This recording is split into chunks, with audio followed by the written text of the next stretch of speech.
the other night. Now, again, another ridiculous hypothetical question. Regardless of the party in power, regardless of the man or woman in the office, would we have been at war in Iraq? Everything up to that decision-making point is the same. Yeah, it's hard to say. I mean, it got the vote of a lot of Democrats who supported it, and actually, when Saddam was overthrown, praised the president for doing it. It was the policy of the Clinton administration to have regime change in Iraq. So, in a way, George Bush carried out what Bill Clinton wanted to do and didn't get the opportunity to do. So, yeah, who knows? Who knows? Yeah. Okay. Who knows? I can't tell you what would have been if a different president were there. Absolute BS, Senator. Absolute BS. You cannot say that President Clinton had the authorization to go to war with Iraq. You can't say he just didn't have an opportunity to go.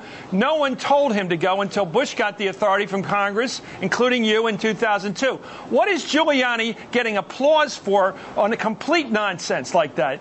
This is the Iraq Liberation Army. It was something cooked up by the INC, the Iraqi National Congress, with McCain and Lieberman pushing it. It had nothing to do with an American war in Iraq. Nothing to do with it.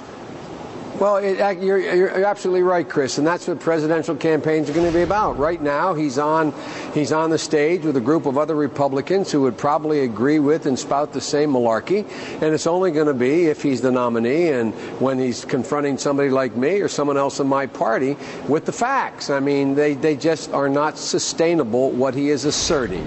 And furthermore, the president went to war not only unnecessarily, he went to war by usurping really what the provisions in the Iraqi in the Use of Force Act we gave him. We said he was supposed to exhaust all these remedies. He was supposed to deal with the inspectors first, and so on and so forth. He just flat out disregarded the vast majority of that, even to the chagrin of his own Secretary of State, Colin Powell. Let me ask you about another Rudy Giuliani-ism. He's out there saying that he wants a tamper-proof ID card for people who come in the country. How can you go up to a person who might have a certain skin complexion or a certain accent and ask them for their tamper-proof ID card and not ask for the same card from you and me if we're trying to get a job? Does anybody check these politicians and say, you can't, in this free country, tell some people they got to carry a tamper-proof ID card like it's in South Africa, and the other people don't have to carry one? How does he get away with this? Either we all have to carry this card or nobody has to carry it. Am I wrong? You were chairman of the Judiciary Committee. You know the Constitution. You're absolutely right. You're absolutely right. The way he gets away with it is... I get so overwhelmed by the lack of fact-checking by the journalists covering these guys. Why don't they just stop them and say, what are you saying, Mayor? Does anybody in your staff ever look anything up? I think what he's saying is probably what the sentiment of a lot of the right-wing Republicans are.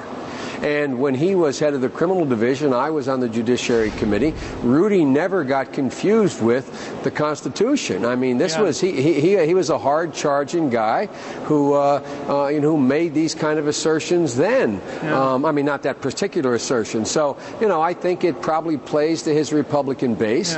It's hard for me to believe he believes that.